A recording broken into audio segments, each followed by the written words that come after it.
Welcome back to another Pokemon What If Wednesday, where every Wednesday morning we go through last week's investing and collecting questions, where your guys' questions will actually be featured in the video, and one person's question will help me make the thumbnail every single week. So please drop your questions down below for a chance to be in next week's video. And if I did comment to you saying great question, I might use this one, and I didn't, please drop that same question again and put repeat question, get moved to the top. And I'm not saying I'm some guru who just knows everything, but when I'm unsure, I always like to talk it out with a few people. It always helps me make my final decision. And I have been in the hobby for 27 years, so I've been here for a while. And we do have to do the question of the day. I got a crazy one for you, but this is the stuff I think about on the daily. Do you guys think Mewtwo could take down Bumblebee from Transformers? Let me know down below. Very excited to read the answers on this one.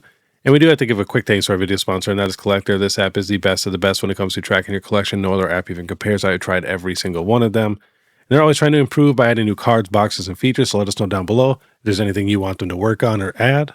They also do more giveaways than anyone in this entire hobby, so make sure you follow them on all their socials. I'll have all the links in the description, so definitely check them out. And if you guys want to try out tag grading for your first time, you can click the link, use the code BEARD102, you get 10% off your first submission. But all right, first question. This is from Derek Thel. Hey Beard, do you think kids will be into vintage as time goes on, or is that nostalgia going to go away with our generation? So I actually see that a lot. I see a lot of posts about how, the kids are not going to be into it in the future at all. Even this modern stuff, just because they can't get any of it. But I know your question is more about vintage. But, my dad collected a ton of stuff as a kid. He still loves to collect a lot of older stuff like cars and just like, random old bikes and just stuff that I did not care about as a kid. But now as an adult, I actually really enjoy that stuff and I appreciate it just because, it's nostalgic to me. That's what my dad loved, going to like junkyards looking for parts and stuff like that. But nowadays, you have parents who are obsessed with Pokemon and they're bringing their kids to card shows. Instead of, like my dad bringing me to a junkyard, which I didn't care about. These kids are into it just as much as their dads and their moms. And I know, there's a ton of scalpers in the hobby. Most of the people in the line are scalpers. If I had to guess, maybe like 65, 70% are probably scalpers. You got, 10 or 15% that are like sealed collectors, and the other 15% are, actual mom and dads trying to get stuff for their kids or, for the whole family to open up a box on a Friday night or whatever it is. So I do think, kids will definitely be into Pokemon in the future, for modern and vintage, just because, their dad loves vintage, their mom loves vintage. And like I said, when you get older, you start appreciating that stuff because it reminds you of your mom or your dad. So I'm not worried at all. Yeah, the amount of families that I see at these card shows for their first times, it's a mom, a dad, they're all collecting their vintage stuff. And, they got the kids, they're collecting their cool new shiny cards or the new alternate arts or SIRs. So, I see it at every single show, and I travel all over the United States to vend now. And, like I said, there's a ton of scalpers, and it definitely sucks for these kids when they go to a store and they cannot find stuff. That's terrible. But at least when they do find stuff, it's almost like memorable because it's like you're hunting and hunting and hunting for it. But like I said, as a kid, my dad was not going to go hunt, going to Walmart and Target looking for Pokemon. I'd be lucky to get a pack, if that. And Pokemon's been my entire life. So, like I said, I am not too worried at all. Especially with Pokemon being so popular, I generally feel like a lot of these kids are starting to look into the mid-era and vintage stuff because they want to get something a little bit more rare. Because, Pokemon is so cool now. It's almost like, fashion, where you got to get the newest thing or the coolest thing, something unique. That's what I feel like it's almost like, because a lot of these kids are just so into it. But yeah, let me know down below what you guys think. Super good question. Next is from @Enzo2113. I just bought a near mint Greninja Gold Star for $28. Do you think it's a good investment at that price, or is it too late to see any noticeable returns? No, I think that card is super underrated still. I just feel like, like we were just talking about, a lot of the new people don't really appreciate Gold Stars yet. But, the original Gold Star prices just keep climbing and climbing and climbing. I feel like this could easily be like a $100 promo card. And I feel like it should be. And you got to think it's a shiny Greninja. He's all blacked out, which is just sick. And it's a Gold Star from an anniversary set. It has everything. The only thing it doesn't have is it's not, like a full art or an illustration art, but it's a Gold Star. Next question is from Ferguson1134. How do you get Collectr on desktop? I can't open the website on my desktop. So you just go to here. I'm guessing you can get to this, and then you just hit explore.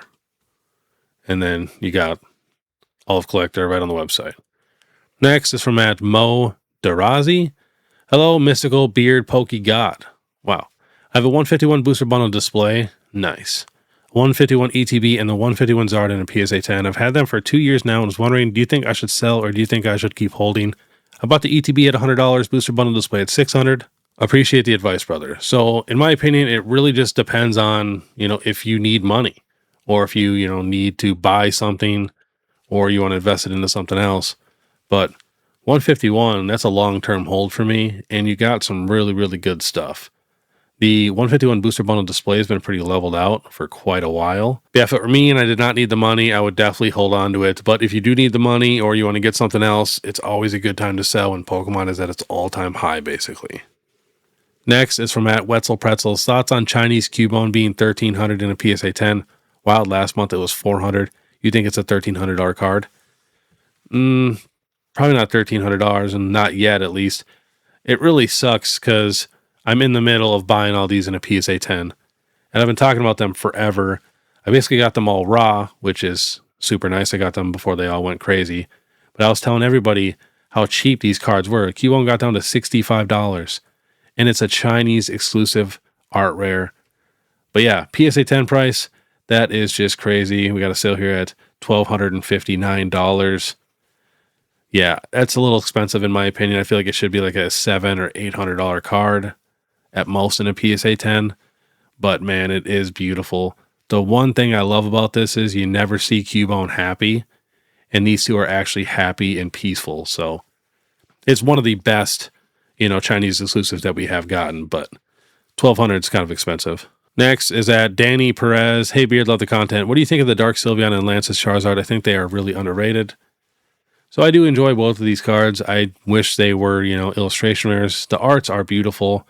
And honestly, some of the only new art that we actually got for the 25th anniversary are these two cards. But this card just keeps going up and down, up and down. Last sold for Dark Sylveon is all right around $8. At $8, I think it's a very solid pickup. And Lance's Charizard did get up to $12 in the last few months. Let's check the 1 year. Spiked to $18.35. Got down to $7, and now right around $9 or $10. Got a couple at $11. Another solid pickup for sure. And especially Lance's Charizard is sick. I think that art's pretty cool. Next is from Serio Pharrell. Hi Beard. With the 30th releasing another Shinji Carp, what do you think will happen with the original? Fall, stay, or climb? Unsure whether to sell and invest in others. Thanks, loving the content as always, and congrats on the announcement of Baby Beard numero dos. Thank you, appreciate that. If you guys did not know, Mrs. Beard is pregnant again, so we'll be having a baby boy. So very, very excited for that one. Now back to the question. So normally when we get a reprint, it makes the card drop in price, but it all of a sudden made all these cards go up in price, which is just insane to me. But I do think once there's a ton of these Magikarps on the market, the new 30th anniversary, I do think it will bring the price down for the original Magikarp. It's just not going to be as special because I'm guessing the pull rates for the 30th anniversary are going to be super nice. That would be my guess. But again, this market is just crazy. You never know. Next is from Sunny Beering. Hey Beard, what are your thoughts on the Gold Medal Charizard PSA 10 from Celebrations? I was thinking about trading 6 PC ETBs. 2 each of Ascended Heroes, Prismatic Evolutions, NCR, I'm guessing Chaos Rising, a 151 Mew promo, PSA 10, and a bunch of raw tag team cards toward it with some cash.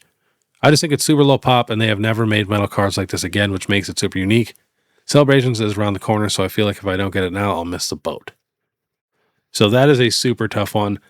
I'm a much bigger fan of the metal cards than I would say the majority of the hobby. So I'm leaning towards yes, especially because I've seen so many people open up those boxes and those cards just came completely destroyed. I opened up 2, mine were just destroyed. But those are some good Pokemon Center ETBs. Those are some good cards. That's a tough one. But yeah, I just love those metal cards. They just feel so premium. I just think they look so cool. And they, of course, remind me of the OG Burger King cards a little bit, which are super nostalgic to me. But those are also not expensive or really rare. But yeah, let me know down below what you guys would do on this one. I really hate getting rid of Ascended Heroes and Prismatic Evolutions, PC ETBs, and that 151 Mew promo is pretty sick. And it's, a little difficult to grade. I don't know, I'm kind of leaning towards the Charizard. Just having something that 99% of the people in the hobby do not have, I think is just kind of cool and special. And I still feel like it's a little underrated. All right, next is from a member at D Jesus. Hey Beard, what is the likeliness of finding a base set common card that could grade a Black Label 10? I know it's a bit odd, but I would really love a base set Shadowless, possibly even first edition Diglett in either a Tag 10 or Black Label 10, as it was the first ever Pokemon card I ever owned. I know cross grading is an option, but also very rare, so curious to hear how you would handle finding something like this. So it'd be a terrible time in the hobby right now to buy one of those, just because everything low pop is so expensive. It doesn't matter what it is. It's thousands and thousands and thousands of dollars. But if you didn't care about like the language, you can get a Black Label Japanese, base set card for around like $1,000, much cheaper than an English one. If you did not care about language, which I personally would want the English one, especially if you're getting the, one you actually collected as a kid. But finding an actual Black Label vintage card is almost impossible nowadays, especially a Black Label from, BGS. I mean, it's hard with just brand new modern cards. So honestly, I feel like it'd be almost impossible. But your best bet, honestly, is to like look at a ton of PSA 10s, especially newer cert ones, and maybe you could cross grade. But yeah, no, it is just so tough, especially like I said, BGS and like getting the tag pristine 10 is like almost impossible. But I did look up some stuff before the video, and I could not find any Black Label sales of any like jungle, base set, or fossil cards except in Japanese. So that might be your best bet. Otherwise, if you really want it, you might just have to wait until the market cools off, if it ever does cool off. Because that's what I'm going to do for a lot of these low pop cards that I need for my collections and that I want. I'm just going to have to wait because it's so expensive right now. Next is from at L Nell. Hey Beard, is it time to sell Celebrations ETBs, or do you think the price will continue to climb? I would not sell them yet. We have not even gotten our 30th anniversary set. Next is from at Bucknut. Hey Beard Master, I'm a big believer in black and white and XY era full arts and promos, and they are all generally have low pops and 10s or gem rates below 20%.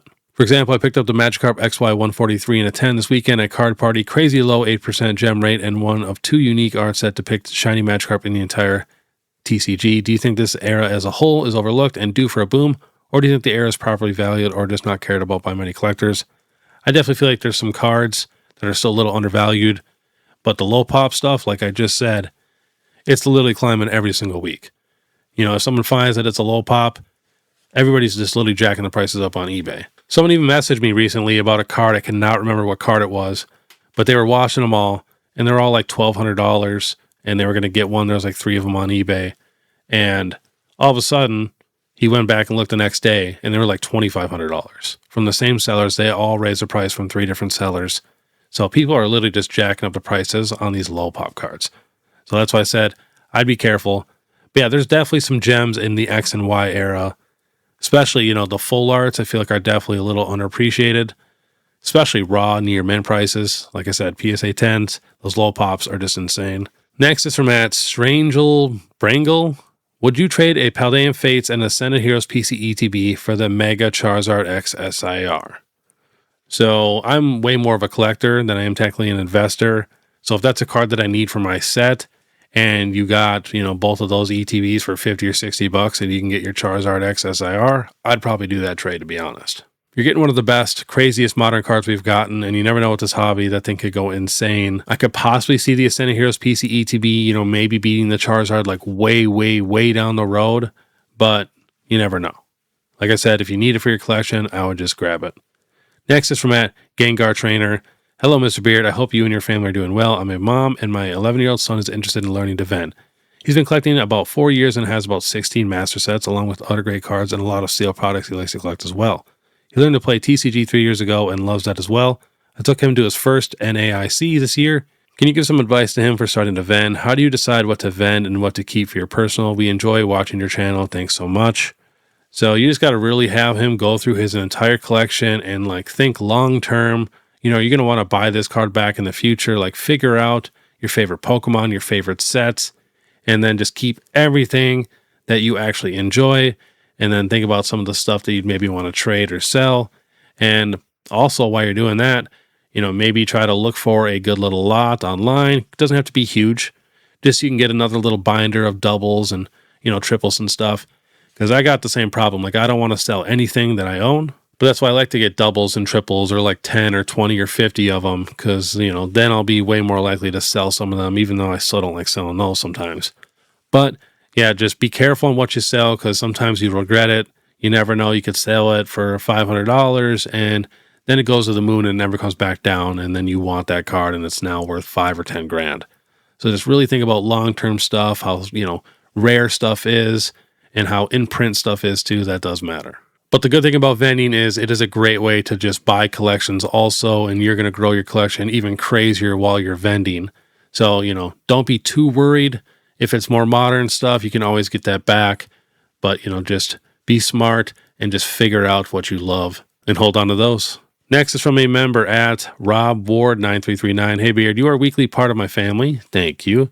Thanks for all you do for the community. What's your thoughts on buying slab packs from companies like Arena Club? I feel like buying in at $25 is not a bad deal, with the cheapest you can get right now is $80. Chances are you'll hit a base level card, but there's always a possible of hitting one of the 3 chase cards. Am I looking at this in the right way?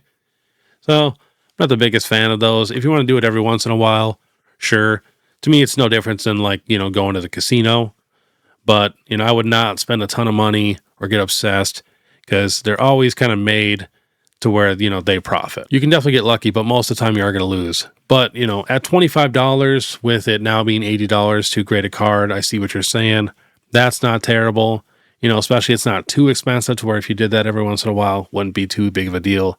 And then, just be careful getting them from these random companies. I see a ton of new ones popping up every single day. Those are definitely the ones that I would just never, ever use because, it's not really super regulated. You never know what you're going to get. It's just crazy. Again, I'm super cheap. I'd rather just buy the card that I want. Next is from Brady Guy. I feel like I've seen a proliferation of vendors and online sellers who are selling vintage cards at graded prices. I think it's understandable to want a bit of a premium for really, really nice vintage, but for a seller to ask between PSA 8, PSA 9 prices for a raw card seems like a complete ripoff. Am I on the wrong? So yeah, I don't go complete. So if it's a near mint card and you go look on eBay and every single near mint card is way rougher than yours, you can definitely ask for a little bit more money, especially if you check the recently sold and all that. We're talking vintage.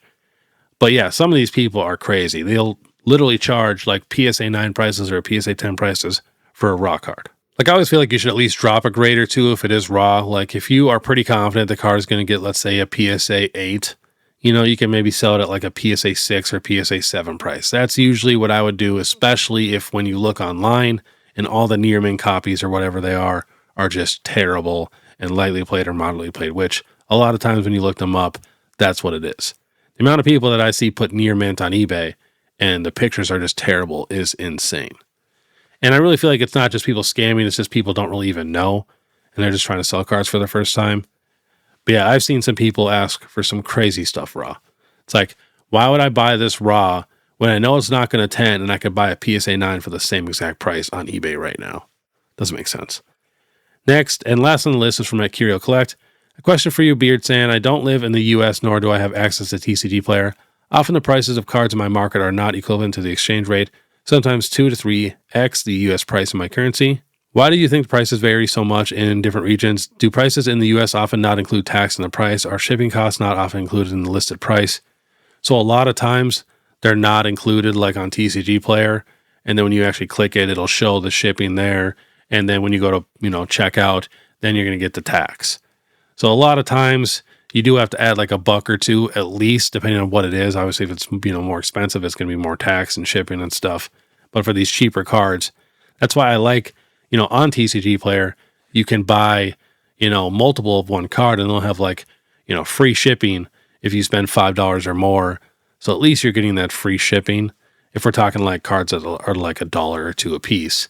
But I actually have no idea why the prices vary so much. I actually get a lot of messages of people saying like, hey, this box is a lot cheaper where I'm from. Should I pick it up? And stuff like that. It's just like, I don't really understand that at all. You'd think it would be just all around the same price, but yeah, no, it's different everywhere. And I feel like a lot of people do not know that not everybody can use TCG Player. They do not ship everywhere on the entire planet. So that does suck for a ton of people because it does make it just so easy to look up cards and prices and, see what stuff is going for. But all right, that was this week's Pokemon What If Wednesday. And if you guys want to watch my Falling Friday and my Market Monday hours before anyone else gets to see it on YouTube, download the Fanatics Select app. It is completely free. I'll be live premiering it. So I'll be live in the chat every Thursday night at like 7 p.m. Central, and then every Sunday night at 7 p.m. Central. So you guys get it hours before anyone else. Completely free, like I said. I think Jar Chomp also has a show on there. So it's going to be a ton of awesome content. And of course, if you guys like this content, make sure you subscribe, hit that notification bell, leave a like and comment. If you guys want to support more, check out my Instagram, TikTok, Facebook, the Fanatics Collecting, all that. You guys know what to do. You guys are the absolute best. But all right, I want you guys to have a great day. And if you guys want to watch my newest Market Monday, you can click the video above. It's a super good one. Otherwise, if you guys want to check out my vending videos, I have an entire playlist. You guys can click above. But all right, we'll see you next time.